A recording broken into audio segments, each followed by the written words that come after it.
As humans on this planet, we all have one thing in common despite our religious differences and everything else. There's one desire we all have, the desire for self-determination, the desire to be free, the desire to live our lives, to do what we want to do. It's a basic human quality we all enjoy, and we should be allowed to without restriction. We've seen over the last 2 years our freedoms slowly eroded, taken away from us. For what? Many people now are starting to realise we're being worked from behind, and nothing's more apparent than the current situation we have in the UK with regard to clandestine Christmas parties that shouldn't happen. Well, eventually people would kick off, and usually they always do.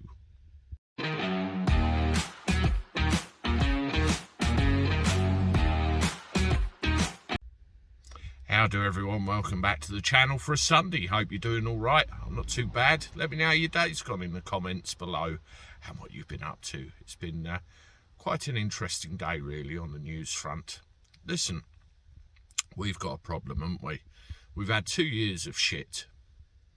2 years of restrictions, 2 years of being told stay at home, protect the NHS, save lives and all the rest of it. We've heard it all. We think we're coming to the end of it.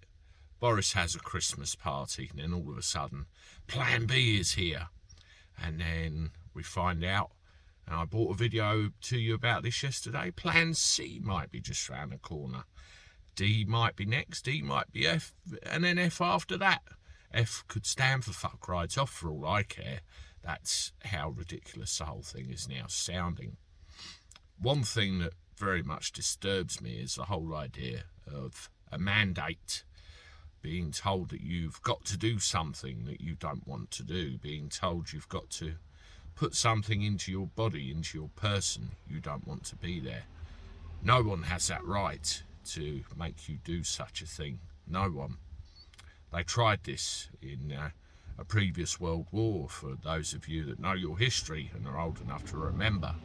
Didn't get very far, did it? Well, certain countries are starting to kick off.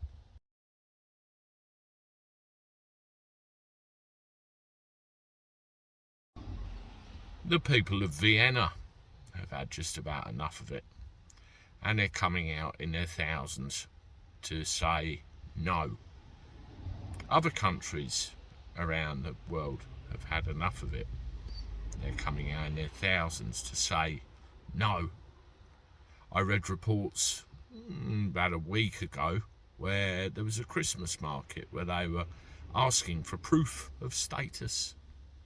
And the people were having none of it, kicked the barriers down and walked into the place. They said no. This only stops when more people say no. Turning our attention to Britain for a minute, I get very worried that too many people aren't awake to what's going on and what we're being spoon-fed on a daily basis. It's far easier to comply, isn't it, than to say no. And there's a certain generation in this country which suffer from a thing called the stiff upper lip. Us British are very good at it. But how far does that go? How far does it take before that stiff upper lip becomes a little bit numb and we finally get to say no? Very interesting times for this world of ours. And there's one thing that binds us all.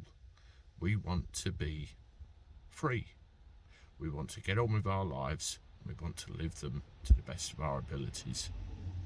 There's nothing wrong with that. Why can't we? Let me know what you think. I'll see you with another one shortly. Toodaloo.